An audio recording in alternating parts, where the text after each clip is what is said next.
안녕하세요 학생 여러분, DB금융투자 정학학생대장입니다. 매번 저희가 대치동에 있는 금융센터에서 로그인했다가 이제 온라인으로 본격으로 특강을 하게 되니까 또 어떤 말씀을 드릴까 여러 가지 고민을 했습니다. 사실 저도 아이가 2명 있는데 온라인 수업을 하고 있는데 좀 집중도가 떨어지는 면도 있기는 하지만은 또 세상이 변하면서 뭐 그런 것도 경험해보는 것도 괜찮지 않나라는 생각을 했습니다. 그래서 저희 이번에 DB 갭스 특강도 온라인으로 진행이 되고요. 한 20-30분 정도 진행이 될 것 같은데 사실 학생 여러분한테 어떤 말씀을 드리는 게 좀 도움이 될까 생각을 하다가 크게 2가지 카테고리를 가져왔거든요. 첫 번째는 여러분들이 당연히 관심이 있는 갭스 투자대의 전반적인 그런 상황들을 말씀을 드릴 거고요. 2번째는 갭스 대회가 학생들이 많은 것을 배웠으면 좋겠다 하는 근본적인 취지가 있잖아요. 그래서 여러분들이 실질적으로 대회를 운영할 때 어떠한 관전 포인트를 갖고서 자산 배분이나 금융시장을 보면 좋을까, 이 2가지 주제를 갖고 말씀을 드리겠습니다. 자, 이제 뭐 갭스의 약자는 다 아시죠? 그래서 갭스와 관련되어 있어서 사실 저희가 이번에 6회 대회인데 갭스 투자대의 철학이 뭔가 이거를 다시 한번 살펴볼게요. 갭스 투자대에는 2가지입니다. 첫 번째는 글로벌이라는 단어가 되게 중요하고요. 2번째는 건전한이라는 단어가 중요한 거죠. 그래서 갭스라는 단어가 글로벌 애셋 알로케이션 포트폴리오 스트래티지의 약자를 저희가 약간 관용어처럼 갭스 투자대회 이런 식으로 부릅니다. 그러니까 저희가 맨 처음에 이 갭스 투자대회를 만들 때 결국에는 우리나라의 경제의 특징이 물론 내수도 중요하지만은 내수와 수출이 전반적으로 비슷한 비중에서 글로벌 사고를 하는 게 한국 사람으로서 굉장히 중요하거든요. 자산시장, 자본시장도 같은 맥락이 있기 때문에 글로벌리 학생들이 어떤 식으로 생각을 해볼 수 있을까라는 것을 염두를 뒀고요. 2번째는 시중에 투자 대회가 되게 많이 있습니다. 근데 대부분의 투자 대회는 어떤 특정한 하나의 자산을 집중적으로 수익률 기준으로 진행이 되는 경향들이 있거든요. 이제 그럴 때 저희가 나중에 학생들을 이렇게 취업을 하면서 신입사원으로 받아봤더니 너무 여러 가지 자본시장을 바라볼 때 조금 균형이 안 맞다는 관점이 좀 있거든요. 그래서 여러 가지와 관련되어 있어서 균형을 맞추는 게 결국에는 너무 주식이라든지 특정 종목에 약간 저희가 흔히 속칭 몰빵이라는 단어를 갖고서 수익률 기준으로 가는 그런 것들을 좀 배제할 수 있지 않을까라는 생각을 하는 거고요. 그 2가지가 모였을 때 결국에는 당연히 저희가 학생들을 기준으로 하는 대회이기 때문에 결국에는 우리나라 금융산업의 발전에 기여해야 되는 거 아닌가, 이런 철학적인 배경이 사실은 있습니다. 그래서 갭스 투자대 하면은 글로벌, 건전 2가지를 배워서 결국에는 금융산업 발전에 기여하자라는 대회 취지가 있습니다. 철학적인 관점을 말씀을 드렸고요. 이제 6회 대회니까 사실 갭스 투자대회 1회부터 5회까지의 여러 가지 히스토리를 아는 게 또 6회를 준비하는 데 도움이 될 수가 있거든요. 보시면은 1회 대회 때는 사실 이 정도의 투자팀과 투자 인원이 있었습니다. 2회 대회 때 굉장히 빠르게 진행이 됐죠. 근데 저희가 한 4회 정도 5회를 가다 보니까 이런 것들이 있어요. 대회다 보니까 흥행이 잘 되면 되겠다 이런 욕심도 있었지만은 실질적으로는 투자대회에 진짜로 참여하는 학생들한테 무엇을 더 줄 수 있을 것인가, 이런 고민이 사실 작년도 이 시점에 있었거든요. 그러다 보니까 저희가 단순히 신청만 하는 친구들한테도 어떤 베네핏을 줬었거든요.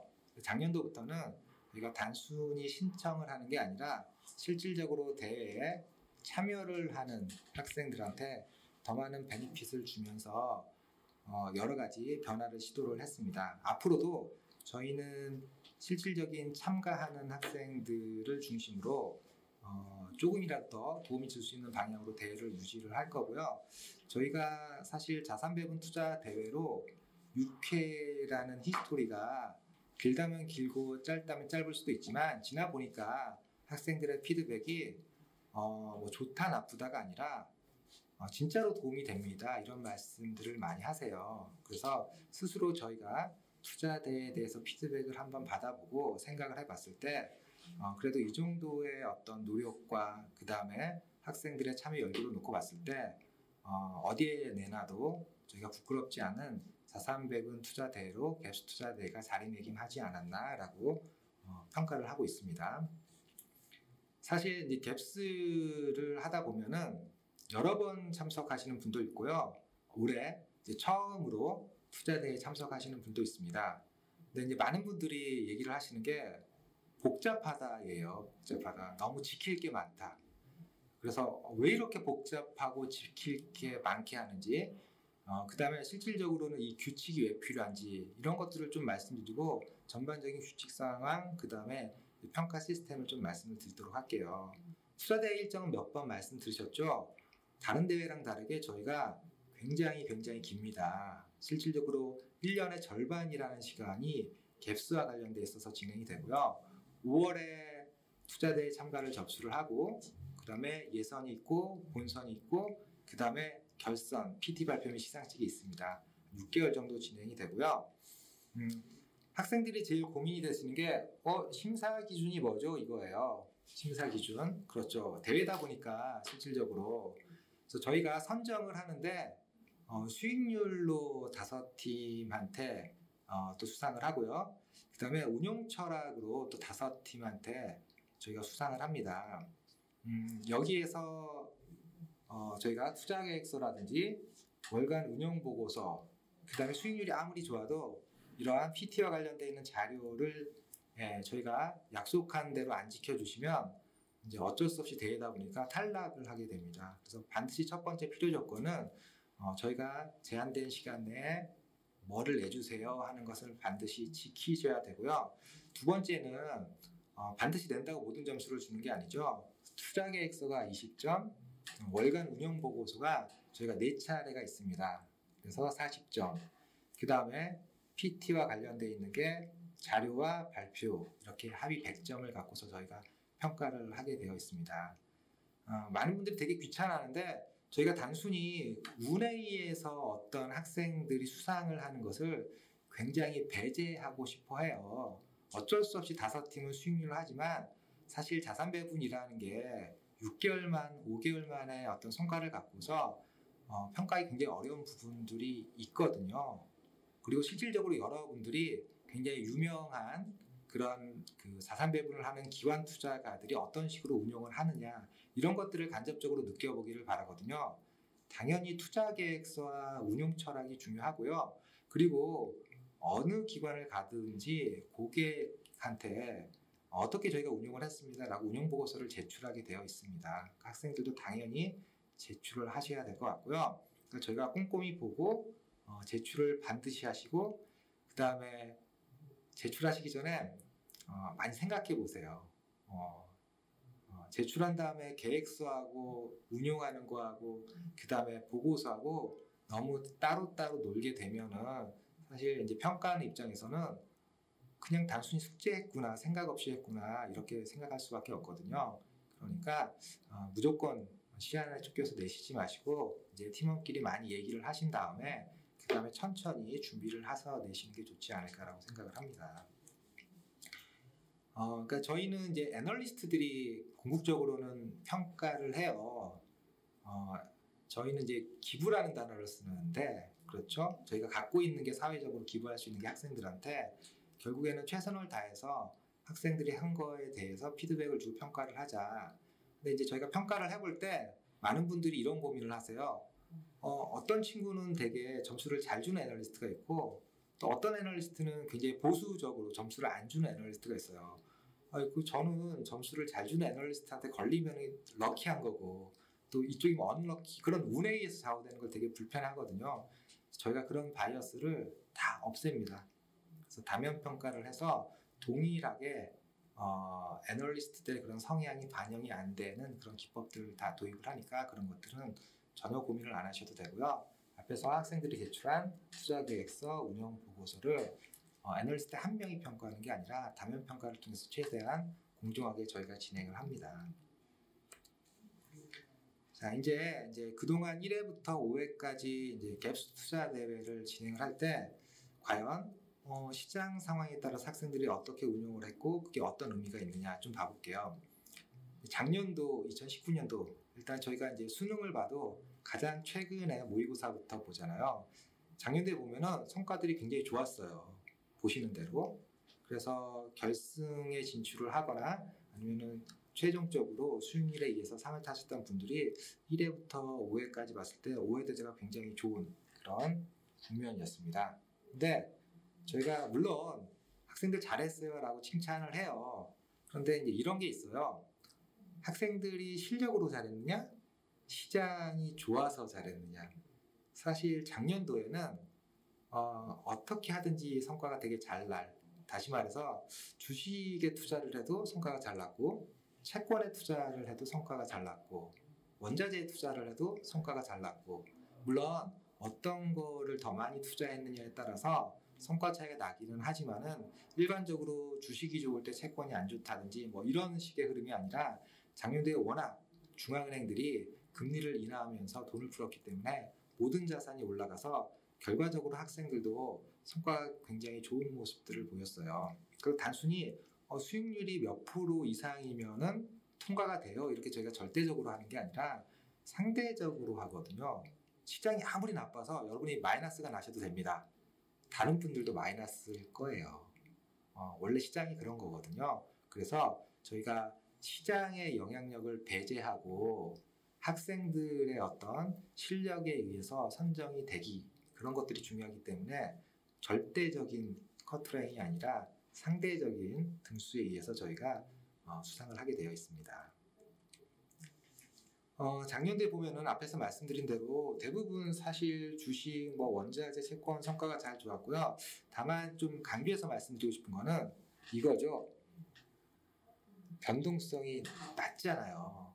그러니까 저희가 항상 갭스 투자 대회에 대해서 여러 가지 브로셔라든지 아니면은 저희 철학을 말을 할 때 수익률은 위험을 관리한 결과입니다.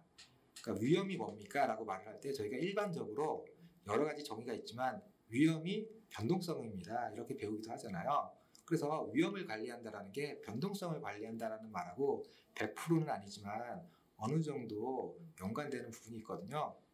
매번 수익률은 1등부터 5등까지 달랐지만은 수익률 상위 25개 팀을 보면 25% 팀을 보면은 변동성 관리를 굉장히 잘했다라는 공통적인 특징이 있습니다. 그래서 여러분들이 올해에도 대회를 진행을 할 때 제일 좀 유의해야 될 것은 과거의 어떤 공통적인 특징에서 변동성 관리를 잘하는 게 좋은 성과로 이어지는구나 이런 말씀을 드리고 싶고요. 당연히 변동성 관리를 잘하는 방법이 뭡니까? 이렇게 여쭤보세요. 숙제입니다. 6개월 동안 느껴보세요. 변동성 관리를 어떻게 하면 잘할 수 있지? 이거는 6개월 내내 하면서 배움의 어떤 중요한 포인트가 될 수 있을 것 같아요. 자, 저희가 1회부터 가져올 수도 있지만 최근 3년치를 가져와 봤어요. 자, 3회 대회, 4회 대회, 5회 대회 저희의 어떤 주식, 채권, 원자재, 리스크 관리 관련되는 수단의 성과거든요. 이렇게 보시면 전부 다 모양이 다르죠.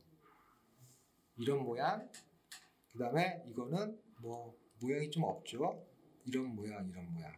말씀드리고 싶은 게 뭐냐면은 작년도에 수상한 팀의 전략을 올해 그대로 썼어요. 그러면 아마 탈락됐을 겁니다. 그러면서 저희가 항상 느끼는 게 역시나 시장은 매번 교훈을 주는구나. 1회부터 5회까지 시장이 동일했던 적이 정말 단 한 번도 없어요. 또 올해 지나고 나서 과연 시장이 어떤 교훈을 학생들한테 줄 것이냐라는 게 굉장히 저도 궁금하기도 합니다. 그래서 일단은 과거의 어떤 학생들의 포트폴리오 전략이라든지 성과가 참고는 될 수 있을지는 모르지만 5회 동안 놓고 봤을 때 단 한 번도 시장은 우리가 흔히 말하는 동일한 문제를 주지는 않았다라는 점은 도움이 되지 않을까 여러 가지 관점에서라는 생각을 할 수가 있을 것 같습니다. 자, 이제 여러 가지 말씀을 드렸는데 이제 관전 포인트로 넘어가기 전에 잠깐만요. 한 번 더 말씀을 드릴게요. 그러니까 제가 1회부터 5회까지 매번 학생들한테 질문을 받아요. 그럴 때 매번 말씀을 드리지만은 이제 이거를 생각하셔야 될 것 같아요. 그러니까 저희가 이제 ETF를 갖고서 운용을 하잖아요. 주식이 있고 채권이 있고 원자재가 있고 그 다음에 리스크 관리 수단이라는 게 있어요. 자, 이거 다 의미가 있는 겁니다. 여러분 생각해 보세요. 자산 배분을 할 때 자산 배분할 수 있는 기초 자산이 뭐가 있죠? 크게 세 개뿐이 없어요. 주식, 채권, 대체 자산, 국내 자산, 해외 자산.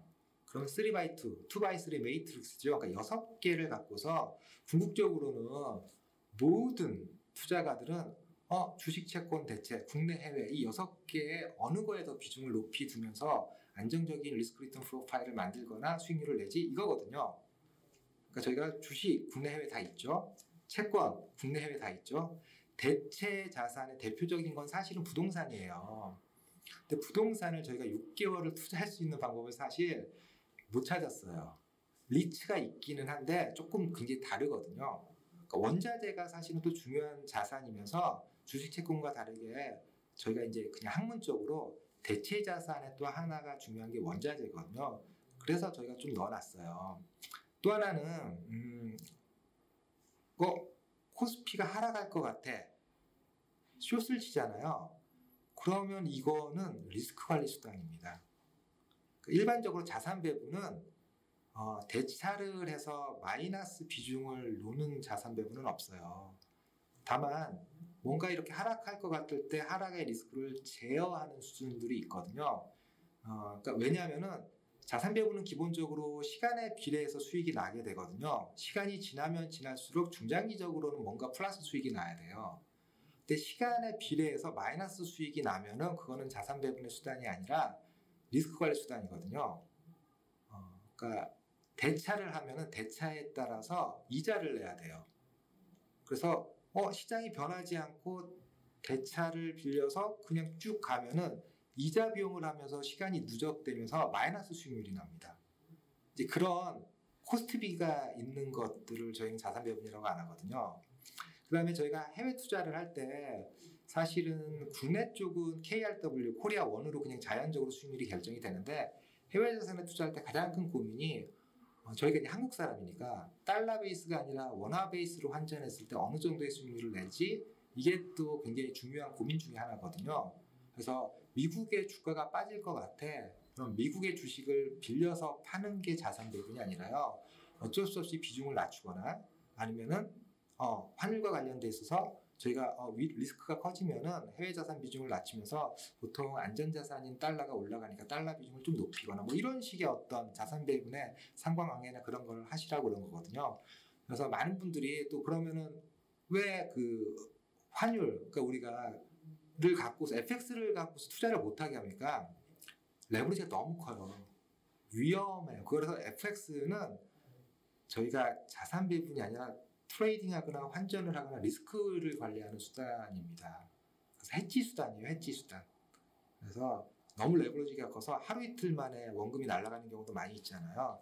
마진콜 같은 여러 가지 본격적인 것도 있고. 그래서 저희가 기본적으로는 파생 수단에 투자하는 걸 좋아하지 않고요. 파생은 기본적으로는 투자 수단이 아니라 해지 수단이다 뭐 그런 개념들이 있습니다. 사실 이거 관련돼 있어서 최근에 여러 가지 ETF, ETN, 그다음에 기준가, 현재 계리감 뭐 여러 가지들이 있잖아요. 이런 것들을 한번 말씀드리고 싶었어요.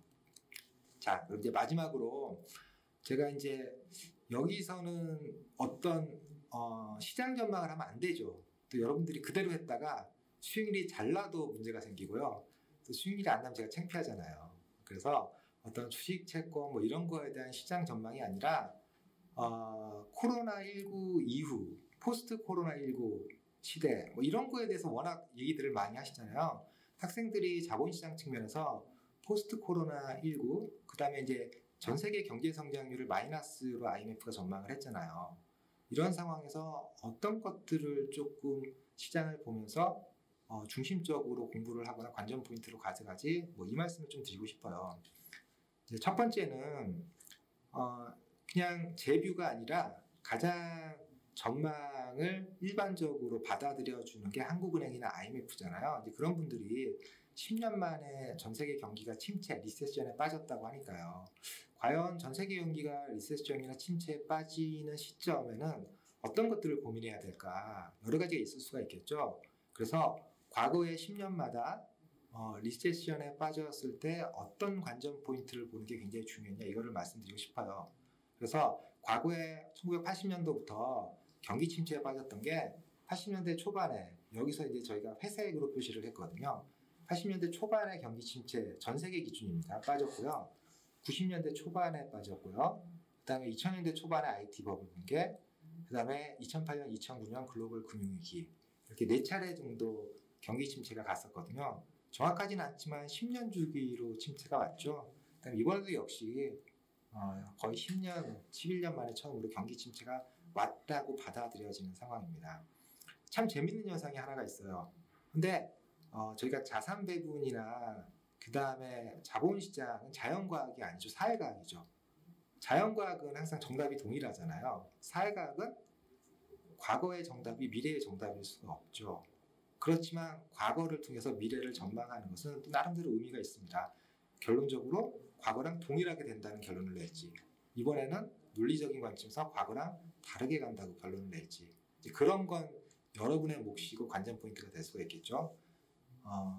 자산 배분에서 되게 중요한 것 중에 하나가 국내 주식 비중을 높일까 해외 주식 비중을 높일까 상대성과 측면에서 참 재밌었던 게 국내 주식과 해외 주식의 상대성과가 10년을 주기로 사이클이 전환이 됐어요. 자, 1980년대 경기 침체가 오니까 미국은 3배가 올렸는데 한국은 10배가 올랐습니다. 이때는 미국도 올랐지만 한국에 대해서 주식 비중을 높이는 게 성과가 좋았겠죠. 경기 침체가 나니까 어떻게 됐어요? 또 10년 동안 90년대 한국 주식의 성과가 해외 주식, 미국 주식의 성과보다 안 좋았죠. 그러면서 저희가 IMF를 맞기도 했고요. 참 묘하게 또 경기 침체가 나니까 어떻게 됐어요?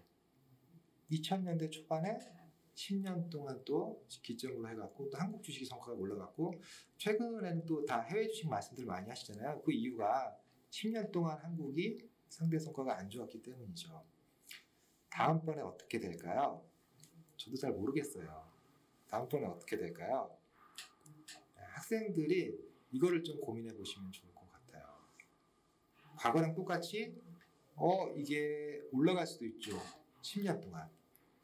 아니면은 계속 이렇게 될 수도 있죠. 뭔가 물론 이게 10년 사이클이기 때문에 이제 여러분들이 한 6개월 동안의 성과에는 이게 의미 없이 작용할 수도 있을지도 모르지만, 궁극적으로는 저희가 배우는 시간이기 때문에 이런 것들을 조금 생각을 하면서 국내 주식 비중을 높일까 해외 주식 비중을 높일까, 논리적인 기반이 뭘까, 이런 것들을 좀 고민해 보시면 좋을 것 같고요. 또 과거에 왜 이렇게 10년마다 국내와 해외 주식의 성과가 사이클이 전환이 됐지, 이런 것들을 조금 공부해 보시면 어떨까라는 생각이 듭니다. 자, 이제 채권이에요. 사실 이제 제가 이런 말씀을 드려요. 주식은 시간이 지나면 자연스럽게 배우는 부분이 있어요. 채권은 공부를 안 하면 10년이 돼도 모릅니다. 학생들은 자기가 채권을 안다는 착각을 의외로 많이 하십니다. 그래서 공부 열심히 하셔야 될 것 같고요. 채권이 어떤 식으로 수익률을 가져다 줄까요? 그러니까 공부를 했으니까 일반적으로 그렇게 채권 가격을 결정하는 방법 같잖아요. 금리가 상승을 하면은 채권 가격이 하락을 하고요. 금리가 하락을 하면은 채권 가격이 올라갑니다. 금리가 떨어질 것 같을 때 채권 비중을 높이고요. 금리가 올라갈 것 같을 때 채권 비중을 낮춥니다. 이 정도까지 해도 훌륭하시긴 해요. 훌륭하시긴 해요. 대부분 여기만 알고 있습니다. 근데 그거는 좀 너무 나이브하잖아요. 그래서 여기서 다 설명드리긴 어렵지만, 채권을 갖고서 사실 수익률을 내거나 결정을 하는 방법들이 실질적으로 굉장히 많이 있습니다. 중요한 것 중에 하나가 금리의 방향성일 수가 있어요. 두 번째는 커브라는 단어를 쓰거든요. 커브의 형태가 어떻게 되어 있지? 플래트닝 아니면 스티프닝 찾아보세요. 또 세 번째는 채권의 종류가 되게 많잖아요. 또 많은 분들이 주식하면은 IT 섹터도 있고 조선 섹터도 있고 음식료 섹터도 있고, 이것도 많이 아세요. 채권하면 채권이 채권이죠. 그렇지 않거든요. 회사채도 있고 국공채도 있고 여전채도 있고, 사실 섹터랑 똑같은 그런 것들이 있고, 이제 그런 것들이 또 크레딧에 의해서 스프레드를 결정하고 거기에 의해서 수익률이 결정되는 부분들이 있어요. 근데 이제 오늘 말씀드릴 것은 이제 저희가 이제 일반적으로 말하는 게 스프레드니까 커브가 어떻게 돼 있지? 이제 이거를 좀 생각해 보실 필요가 있을 것 같아요. 제가 여기는 안 가져왔지만 앞에서 말씀드렸던 그 주식이긴 하지만 경기 침체 구간이 있죠. 이 구간을 장단기 스프레드를 좀 그려보세요. 많은 걸 배우실 수가 있을 것 같아요. 또 하나는 장단기 스프레드를 그리는 방법이 하나가 있고, 두 번째는 1999년도부터 한국은행이 이제 기준금리를 이제 발표하기 시작했던 시점이 1999년이니까요. 최근까지 일드 커브라는 걸 만들었거든요. 그래서 일반적으로 일드 커브가 이렇게 돼 있으면 저희가 이렇게 눕혀지면 플래팅하다 그러거든요. 보통 일드 커브가 스팁해질 때 채권은 만기가 있잖아요. 그럼 10년이 지나면은 국고채 10년이 9년짜리로 바뀌잖아요. 그러면서 좀 가격 변동이 나타나는 것들이 있거든요. 그래서 채권을 갖고서는 장단기의 어떤 스프레드의 차이를 갖고서 롤링 이펙트에서 또 수익이 나는 부분이 있고, 또 크레딧 어떤 스프레드의 차이에서 나는 부분이 있고, 뭐 이런 것들이 많이 있습니다. 그래서 포스트 코로나19 시대 이후에 과연 채권의 커브가 경기가 나쁘면은 금리가 떨어져야 되는데, 최근에 보면은 작년도랑 다르게 커브가 또 오히려 올라서기도 해요. 스티프해지기도 해요. 제가 이제 말씀드렸던 단어들을 정의를 잘 모르시죠? 학생들은 당연히. 그런 것들을 좀 찾아보고, 그 다음에 일반적으로 언제 커브가 스티프해지고 플래팅해지고 그런 것들이 경기에 어떤 영향을 주지, 이런 것들을 좀 공부를 해보셨으면 좋을 것 같아요. 자, 세 번째입니다. 주식 채권 다음에 이제 원래는 대체 그 관련돼 있는 얘기를 드려야 되는데, 제가 좀 고민을 하다가 많은 게 또 사실은 자산의 수익률에 의해서 돈이 움직이느냐, 돈에 의해서 자산의 수익률이 결정되느냐, 이제 닭이 먼저냐 달걀이 먼저냐 되게 왔다 갔다 하는 분들이 있어요. 그래서 이것도 공부한다는 측면에서 한국이기는 하지만 이걸 한번 고민해 보시죠. 경기 침체, 그 다음에 사이클에 의해서 큰 흐름에서의 펀드 플로우, 자금의 흐름이 왔다 갔다 했거든요. 보시는 대로 이때는 공모펀드가, 그러니까 제가 이제 2001년도에 자본시장에 들어왔거든요. 연구소에 있다가 10년 동안은 공모펀드 시대였어요. 그렇죠? 그 다음에 글로벌 금융위기 이후에 또 10년 동안은 보시는 대로 사모펀드의 시대였어요. 향후에 시중 자금은 유동 시중의 유동 자금이 1,000조가 된다, 이게 어디로 갈 거냐, 이런 고민들이 있잖아요. 사모펀드로 갈까요? 그 많은 돈이? 공모펀드로 다시 갈까요? 최근에 또 이슈가 되는 게 뭡니까? 동학개미 운동, 단어도 잘 지었죠. 그러면서 고객예탁금이 굉장히 늘어나는 모습도 보이고, 공모펀드와 사모펀드의 공통점은 간접 투자 형태입니다. 동학개미 운동은 또 직접 투자 형태가 될 수도 있죠. 부동산으로 갈까요? 그래서 일반적으로 학생들이 주식, 채권, 원자재 가격은 잘 보는데, 저희가 금융투자협회라든지 아니면은 해외 쪽의 여러 가지 사이트를 통해서 자금 흐름과 펀드 플로우가 어떻게 움직이지, 이 정도는 거의 체크를 안 하는 것 같아요. 근데 그게 나름대로 자산 배분에서 굉장히 중요하거든요. 그래서 이게 매일매일은 아니더라도 항상 펀드의 자금 흐름이나 시중의 자금 흐름이 어느 쪽으로 갈지를 고민하는 것은 자산 배분이나 아니면 향후에 자본시장에 참여하는 투자자 입장에서, 학생들 입장에서 굉장히 중요한 관전 포인트가 될 수 있을 것 같아요. 이게 궁극적으로는, 개인적으로는 여러분들이 나중에 부에 증식이 될 수도 있고, 그 다음에 또 학생들이다 보니까 취업에 관심이 많잖아요. 취업과 관련되어 있어서 의외로 그런 것들을 알고 있으면 단어 하나하나가 선택하는 입장에서 놓고 봤을 때는 중요한 그런 좋은 베네핏이 될 수도 있거든요. 그래서 세 가지 말씀을 드렸습니다. 사실 학생들을 통해서 기본적으로는 이제 글로벌 관련되어 있는 아이디어를 그 다음에 좀 접해 보시고, 그 다음에 이제 건전한 투자 문화의 균형 감각을 가져보시고, 그런 분들이 이제 금융업계에 관심을 가지고 종사하고, 결국에는 그런 분들이 이제 자본시장 발전을 하면서 한국의 자본시장 발전에 기여를 했으면 좋겠다, 이런 것들이 갭스 투자 대회를 주최하는 그런 마음이거든요. 간절한 마음이거든요. 그래서 이제 많이 참석하시고, 그 다음에 많이 배우시고, 6개월이긴 하지만 6개월 동안 어떤 식으로 고민하고 배웠느냐에 따라서 6개월이 6년의 어떤 배움을 오실 분도 있을 거고, 단순히 참석을 하면 그냥 아무 생각 없이 참여만 하면은 6개월이 전혀 6시간의 효과도 못 내는 분들도 있을 것 같습니다. 그래서 궁극적으로는 제가 특강을 했지만 항상 똑같은 말씀이죠. 많이 배우세요. 저희도 최선을 다해서 학생들의 배움에 도움을 줄 수 있도록 하도록 하겠습니다. 자, 그리고 나서 또 저희랑 인연이 되시는 분들은 떠나시죠. 내년 중에. 그래서 2020년 제6회 미드 갭스대에 여러분들을 초대하도록 하겠습니다. 많이 참가해주세요. 감사합니다.